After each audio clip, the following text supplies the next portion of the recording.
Saya mengikuti irama pemerintah saja. Artinya begini, pemerintah sudah berkali-kali mengatakan Patimban dan Tanjung Priok itu saling melengkapi. Jadi saya mau membahasakannya juga seperti itu. Tidak mendikotomikan antara Patimban dan Tanjung Priok. Dulu saya termasuk salah satu orang yang tidak ingin Patimban itu dibangun. Waktu itu malah masih di Cilamaya ya, tetapi akhirnya dipindah karena alasan letak yang tidak cocok karena banyak pipa Pertamina di Cilamaya, dipindah ke Patimban. Tapi saya tetap melihat ada beberapa hal yang perlu dikritisi, yang perlu dicermati dari pengoperasian Patimban itu. Tetapi yang saya pertanyakan itu gini, bagaimana keberlanjutannya nanti gitu. Selama ini kan yang gencar meminta ekspor melalui Patimban itu kan pemerintah, Kementerian Perhubungan. Operatornya sendiri kan jarang menyuarakan ya harus ke sini, ke Patimban gitu loh. Jadi bisnis to bisnis dengan pabrikan mobil gitu. Semuanya kan kalau nggak menteri, Dirjen Perhubungan Laut atau Direktur Lalu Lintas Laut, itu yang selama ini mempromosikan Patimban.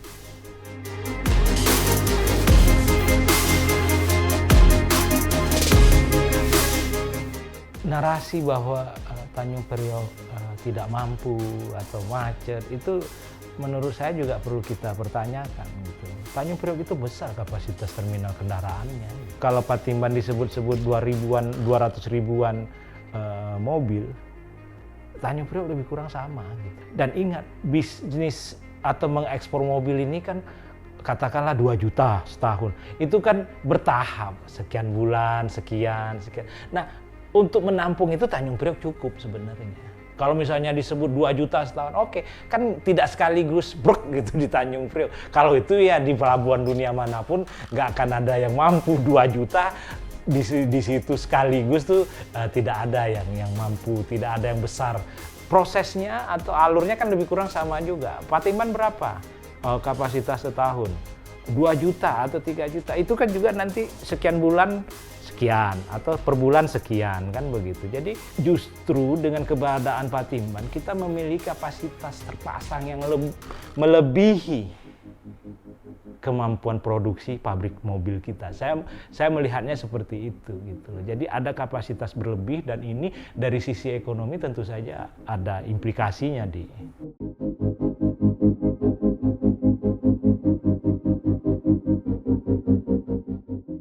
operator Patimban yang sekarang kan itu anak usahanya Toyota.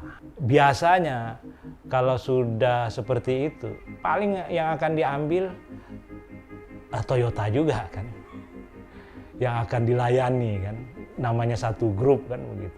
Pabrikan-pabrikan lain belum tentu dapat prioritas. Itu dari sisi pelayanannya. Bisa saja mereka pindah ke Patimban, Mitsubishi misalnya, kemudian Honda, Suzuki, belum lagi mobil Cina, mobil India, mobil Korea. Bisa ditarik ke Patimban, bisa. Tetapi apakah mereka akan dapat prioritas? Banyak yang bisa membuat Patimban ini hanya manis di perencanaan gitu loh. Di lapangan belum tentu seperti itu gitu ya kan. Nih Toyota sendiri belum tentu juga akan memakai Patimban gitu. Padahal operatornya Patimban, terminal kendaraan Patimban itu anak usahanya belum tentu. Ya, karena kita tahu terminal kendaraan Patimban ini kan pemain baru dalam bisnis terminal kendaraan. Dia selama ini logistik gitu. Tentulah ada proses yang harus dilalui dan ini mempengaruhi kelancaran, efisiensi operasional terminal. Jadi ya banyak yang bisa dipertanyakan.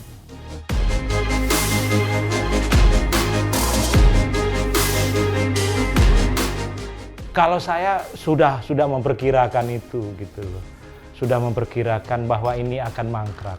Dan ini lebih bahaya dibanding Kertajati karena kita minjam duitnya Jepang. Kalau Kertajati itu kan investasinya perusahaan BUMN bekerja sama dengan perusahaan lain, mereka uangnya dari internal kan begitu. Jadi kalau mangkrak Patimban, beda daya rusaknya lebih dahsyat dibanding Kertajati gitu. Karena Kertajati itu lebih bisnis to bisnis kan begitu. Sementara ini menggerogoti keuangan negara gitu loh. Kita mau terus membayar pinjaman, sementara pelabuhannya sendiri sudah tidak sustainable bisnisnya. Ini menurut saya lebih mengkhawatirkan, lebih membahayakan. Dan ini sudah saya perkirakan sebelumnya. Jadi ketika masih di tender, saya sudah menyebut-nyebut potensi mangkrak. Gitu. Di mana nanti dapat duitnya ini? Gimana cara bayar cicilannya?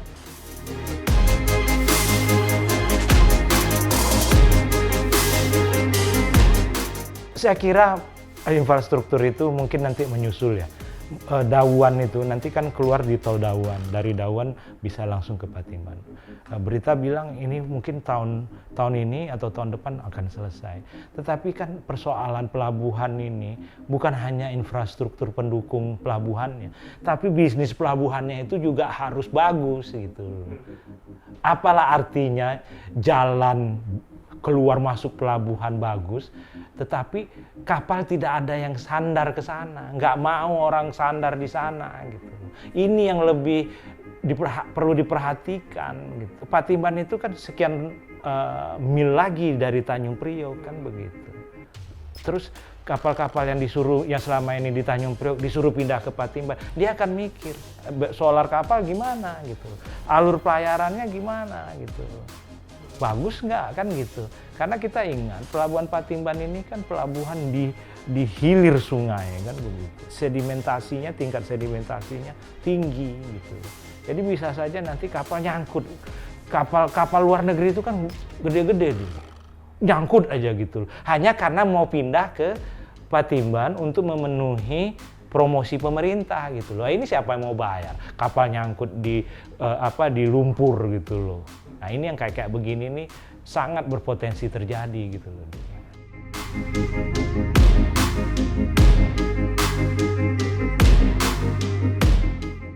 Jalan ke Tanjung Priok itu sekarang sudah dari berbagai sudut jalan tol ya. Jadi dari sisi jalan tol ke Tanjung Priok itu jauh lebih masif jaringnya dibanding ke Patimban. Ini agak menarik juga gitu loh. Patimban dibilang akan menjadi alternatif, tetapi orang lebih banyak membangun jalan tol menuju ke Tanjung Priok. Artinya Tanjung Priok masih menarik gitu. Makanya dibikin jalan tol gitu. Nah, kalau sudah jalan tol itu kan khusus untuk truk dari dan ke Tanjung Priok ya. Itu kemacetan sudah minimal. Ya, dibilang untuk mengurangi tekanan di Tanjung Priok. Tadi kita sudah bilang, apa yang tertekan Tanjung Priok gitu loh. Kapasitasnya besar kok gitu loh. Dan operasional pelabuhan itu kan tidak 2 juta sekaligus turun 2 juta gitu loh. Cicilan-cicilan atau ketengan-ketengan pengiriman ini bisa diladeni di Tanjung Priok gitu. Jadi Tanjung Priok dengan segala narasi bahwa dia sudah tidak mampu, sebetulnya ini pelabuhan yang terbaik yang kita punya. Dia mampu gitu. Bahwa ada macet, ada itu, ya karena memang dia sudah tercekik gitu. Kawasan Tanjung Priok itu kan sudah dikelilingi oleh perumahan, perkantoran. Padahal dulu kawasan ini diperuntukkan untuk pengembangan Tanjung Priok. Jadi kalau Tanjung Priok dibilang tidak lagi bisa dikembangkan, ya yang salah pemerintahnya dong. Kenapa daerah penyangga Tanjung Priok dirubah peruntukannya. Sekarang menjadi Kelapa Gading, perumahan mewah, kemudian Cempaka Putih jadi perkantoran besar. Ini kan dulunya ngimbangi pengembangan Tanjung Priok di masa depan oleh Belanda.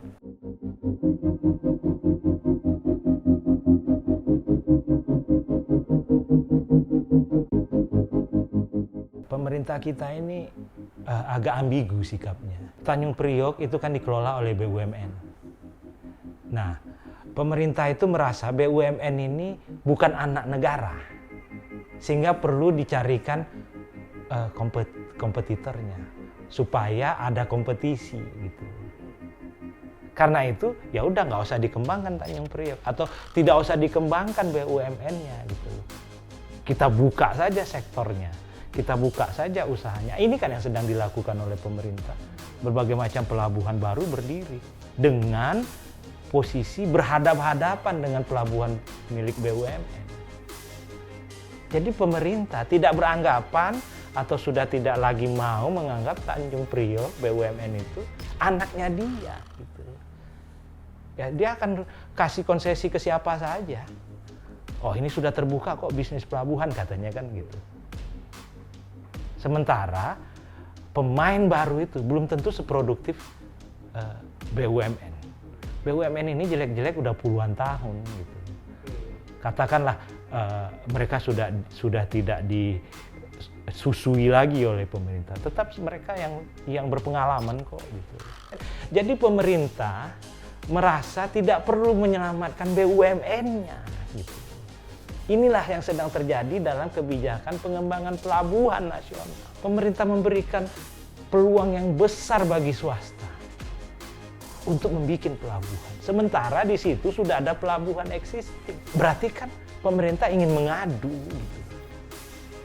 Ya silahkan saja kalau kuat berhadapan dengan orang yang berpengalaman kan begitu. Sebetulnya kalau dalam bahasa saya itu liberalisasi sektor pelabuhan. Pemerintah sudah tidak menganggap lagi BUMN pelabuhan itu bagian dari negara.